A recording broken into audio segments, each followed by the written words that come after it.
Alright, what is going on everybody? Pretender here, back with another Honkai Star guide, and today I'll be providing a full build guide on the upcoming 4-star character Misha. Misha is a Ice Destruction Path character who will be a part of the rate up 4 stars on Black Swan along with Dawning's rerun. So today I'll be going over Misha's kit, Misha's best Lightcones, and Misha's best relics, including planar ornaments and stats. Now before I get to the video, if you guys can drop a sub, turn on the bell icon for future videos like this, drop a like to show your appreciation, it would be greatly helpful. We are getting closer to the 1k goal, and let's get straight into the video. So Misha's basic attack deals ice damage equal to 100% of Misha's attack to a single target enemy. Skill increases hits per action for Misha's next ultimate by 1 hit. Deals ice damage equal to 200% of Misha's attack to a single target enemy, and ice damage equal to 80% of Misha's attack to adjacent targets, aka being AoE. And now Misha's ultimate, where Misha's kit becomes very cool. I think this concept of hits per action is really cool. So the ultimate has 3 hits per action by default. First, uses 1 hit to deal ice damage equal to 60% of Misha's attack to a single target enemy. Then, the rest of the attacks each deals ice damage equal to 60% of Misha's attack to a single random enemy. Similar to Welt, where it will, when you use Welt's skill, it will hit the person you target, and then the extra 2 hits will hit someone random. Just before each hit lands, there's a 20% base chance to freeze the target, lasting for 1 turn. While frozen enemy targets cannot take any actions, at the start of their turn they receive additional ice damage equal to 30% of Misha's attack. This ultimate can possess up to 10 hits per action, so you cap at 10. After the ultimate is used, the hits per action will be reset to the default level, being 3. Talent: whenever an ally consumes 1 skill point, Misha's next ultimate delivers 1 more hits per action, and Misha regenerates 2 energy.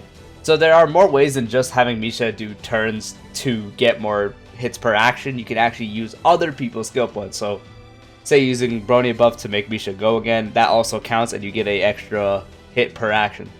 The Misha's technique: after using the technique, creates a dimension that lasts for 15 seconds. Enemies caught in the dimension are inflicted with Dream Prison and stop all their actions. Upon entering battle against enemies afflicted with Dream Prison, increases the hits per action for Misha's next ultimate by 2 hits. Only 1 dimension created by allies can exist at the same time. Moving on to bonus abilities, Misha's first bonus ability: when dealing damage to frozen enemies, increases crit damage by 30%. Second bonus ability: when using the ultimate, increases the effect hit rate by 60%, lasting until the end of the ultimate's current action. The third bonus ability: before the ultimate's first hit lands, increases the base chance of freezing the target by 80%. And if you remember, the ultimate has a 20% base chance to freeze the target before each hit lands. So for the first hit, that goes up to 100%. Very good. Moving on to Eidolons, which can sort of be discussed because Misha is a 4-star, and if you are pulling a Black Swan / Dawning rerun, you will probably pull 1 or 2, I'd say, at least, unless you're very unlucky.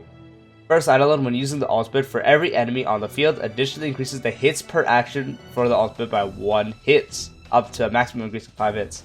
So up to 5 enemies, you could just get a free hits per action buff right there, so the E1 is already really good. Second Eidolon: before each hit of the ultimate lands, there's a 24% base chance of reducing the target's defense by 16% for 3 turns. This is also very good because you're going to be using the ultimate a lot. Obviously 24% isn't the craziest base chance to have, but reducing the target's defense by 16% for 3 turns can be really helpful in a longer battle. Fourth Eidolon: increases the damage multiplier for each hit of the ultimate by 6%. Nice little damage buff right there. And the sixth Eidolon: when using the ultimate, increases own damage by 30%, lasting until the end of the turn. In addition, next time skill is used, recovers 1 skill point for the team. So when you use your ultimate, the next time you use a skill, will recover a skill point, so that's pretty good right there. And so moving on to the best Lightcones for Misha. Obviously Misha is not a 5-star, so Misha doesn't have a signature Lightcone, so an actual pretty good option, honestly really good option, for Misha will be on the Fall of an Aeon, which is from the Heritage shop, which with patience, if you don't already have an R5, you could get this to R5 and it will be a very powerful option on Misha. What it does is when the wearer attacks, their attack is increased by 8% in this battle. It can stack up to 4 times. After a character inflicts weakness break on an enemy, the wearer's damage increases by 12% for 2 turns.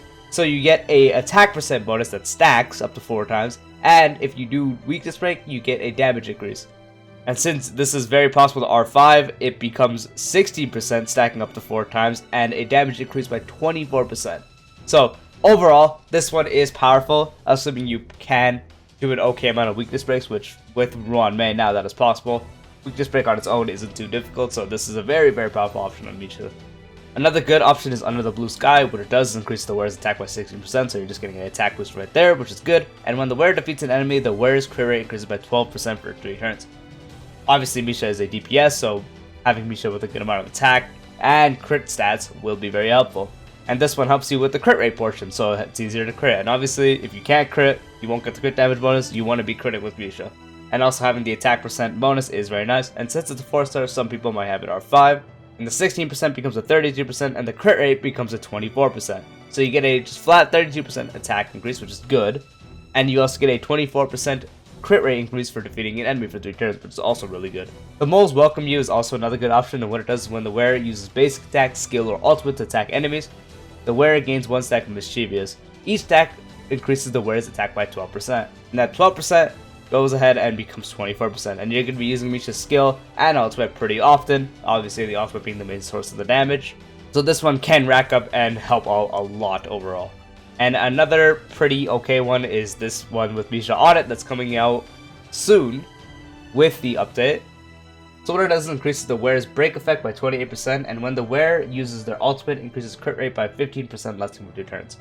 So you're getting a free break effect bonus here, and when you use your ultimate, which again is Misha's main source of damage, you get a crit rate increase lasting for 2 turns. And at R5, that break effect becomes 56%, which is really high.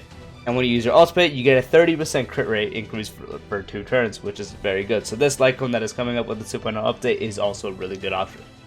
Moving on to Misha's best relics, the best relic set will be the 4-piece ice set, which what it does is the 2-piece increases ice damage by 10%.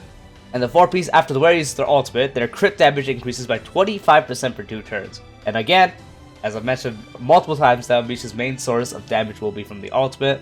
That's where Misha's kit goes crazy. And with all the things you can have from the Lightcone and such, increasing your crit rate, now with this relic set you get a crit damage bonus, and by 25%, which is pretty high. And another option, obviously everyone's favorite, Musketeers. What it does is attack increases by 12%, and 4-piece increases the wearer's speed by 6%, and basic attack damage increases by 10%. What I would say for priority, best one will be 4-piece ice set. The second best option will be running 2-piece ice set, 2-piece Musketeers, and that if you can't do that, 4-piece Musketeers, because again, usually the speed's always nice, but since Misha is going to be not using basic attacks that much, this is kind of useless, so you're pretty much only getting this portion. Moving on to Planet Ornaments, a really good option on Misha will be Inertial Soto, and what it does is increases the wearer's crit rate by 8%, so there's a free 8% crit rate right there. When the wearer's current crit rate reaches 50% or higher, and Misha's a DPS, so you're obviously going to want Misha to have more than 50% crit rate, the wearer's ultimate and follow-up damage increases by 15%. So, the reason this is good, as I mentioned previously, the ultimate from Misha will be the main portion of the kit. It will be the best part, the main DPS portion. And so getting the 50% increase to damage from the ultimate, because of this part right here, will be good. Sadly, this follow-up part is useless, but the alternative to this was the one that increases skill and basic attack damage, and obviously you're not going to be rocking that one because you're going to want to be increasing the damage from the ultimate. So on that one, it only increases the basic attack and skill, and the skill is fine, but the basic attack is useless as well. So getting the ultimate damage increase here is going to be really good. So another good option is actually the Glamwood set, though this can prove to be a bit difficult due to the fact that Misha does not buff speed in Misha's own kit, and Misha is also on the slower side with a base speed of 96. What Glamwood set does is increases the wearer's attack by 12%. When the wearer's speed is equal to or higher than 135/160, the wearer deals 12%/18% more damage. So with 135 or higher speed, you get a 12% damage dealt. With 160 speed or higher, you get a plus 18% to that, so a total of 30%. And obviously with the 12% attack, you get a free 12% attack regardless. And you're going to want to have, every time you run this set, you're going to want to have 160 speed or higher, because you're missing out on a whole 18% if you only have the 135. So if you're running this one, you're going to need to have Misha to attain a total of 160 speed or higher. And another pretty solid option is going to be Space Stealing Station. What it does is increases the wearer's attack by 12%. When the wearer's speed reaches 120 or higher, which is very easy to do, the wearer's attack increases by an extra 12%, so you get a 24% attack bonus if you have 120 speed or higher. As for the main stats on the relics, for the body, you're going to be rocking crit rate or crit damage due to the fact that Misha is a DPS. So whichever one you need more is the one you will rock. And for the feet, you will be rocking speed. For the spear, you will be rocking ice damage bonus. And for the link rope, you will be rocking attack percent. As for the substats, again, as Misha is a DPS, you're going to be wanting to get crit rolls, crit rate, and crit damage, obviously. Followed by that, getting some more speed will be good, because obviously you want to have Misha getting a good amount of turns so you can get more hits per action. And followed by that, attack percent will also be a really good option. And yeah, so that is the full build guide on the upcoming 4-star character Misha. Let me know how excited you guys are for Misha. Looking at Misha's kit, Misha does seem like a pretty fun character to use, so I'm pretty excited. And yeah, I'll see you guys next time. Peace out.